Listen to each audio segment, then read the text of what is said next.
Russ from the West Ham Network. Hope you're safe and well. If you're new and give it a like, give it a comment, give it a share, give it a bloody good subscribe. And welcome to Hammer's Headlines in association with the KUMB.com boys. Happy Monday. The weekends go so quickly, but a little bit better.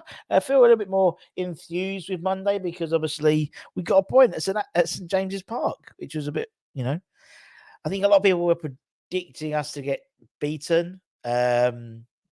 Could have won the game. To be fair, I think we, there was enough in that game, and long may it continue. Obviously, we're heading to the Chelsea game, and speaking of that, the first story we're going to be doing actually covers one of the players who actually went off at half time. And I did my players review back at lunchtime to go and check that out, my ratings, and feel free to disagree with me because you always do.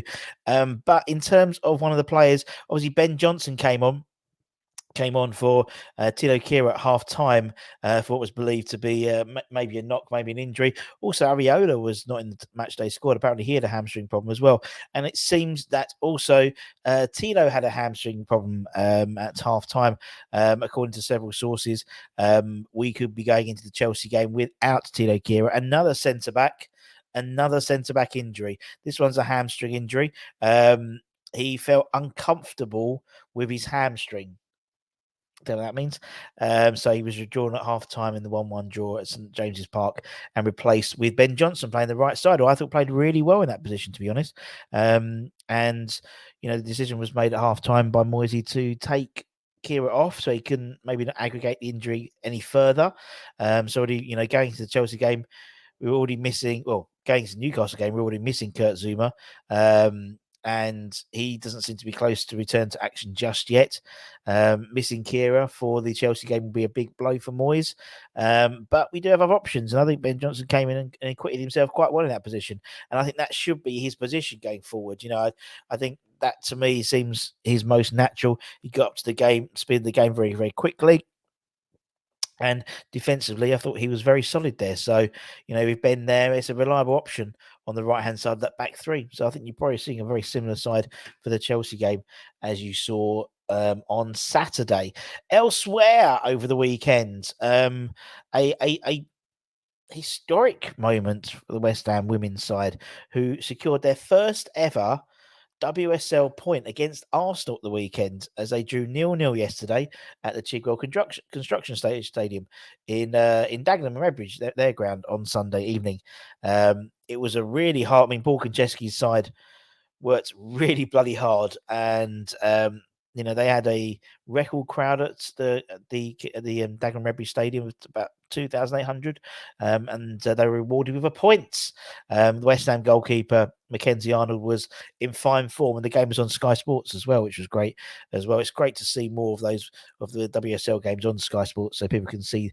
It's really good fun. It's a really great game, really great atmosphere. West Ham had lost all 8 of their previous WSL meetings with Arsenal, and the Gunners had won all 3 away games against the Hammers, scoring 15 goals in the process, but not yesterday. Put that in your pipe and smoke it. No, put it in your pipe and smoke and smike it. Put it in your pipe and smoke it.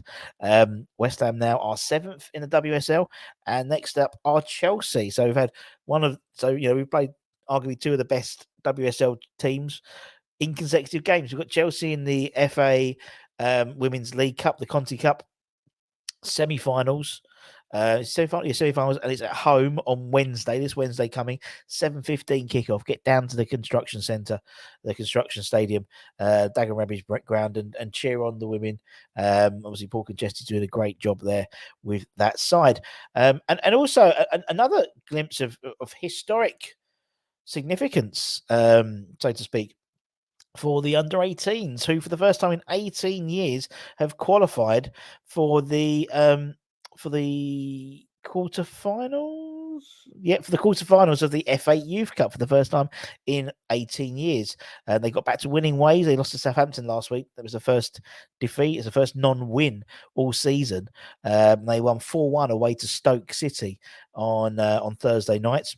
Mbamas, as always, put the Irons in control for half time, continuing his own superb, goal scoring record this season. Great cross, great header from an Oxford's cross. And it was fantastic. Yeah, just a quarter of an hour into the game. he could have had.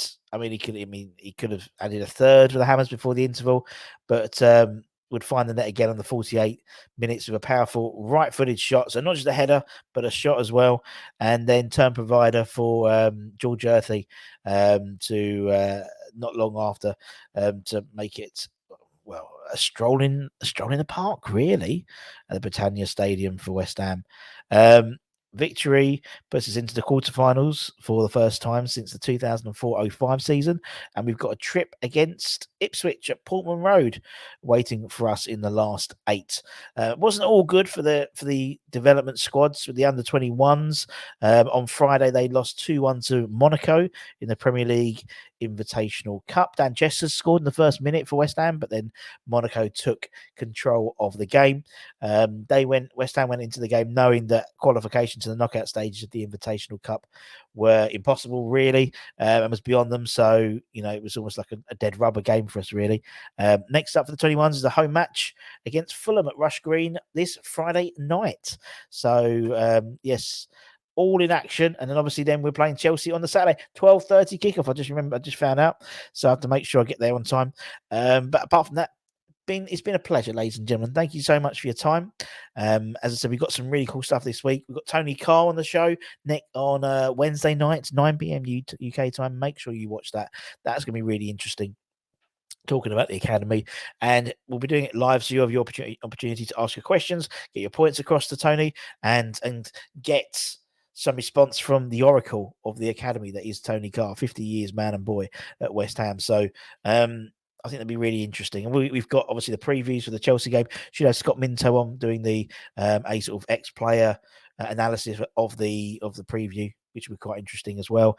And then all the stuff for the preview, the community, picking your own 11s, all that type of stuff coming up. So make sure you check out all of that. The only way you can make sure you're on top of everything with the West Ham Network is subscribing. Hit the subscribe button and hit the notification, and you're made aware anytime I put new content on. And that's it, my friends. So take care, stay safe, stay well, stay happy, keep the faith, my friends, and we'll see you guys later on. Take care. Bye-bye.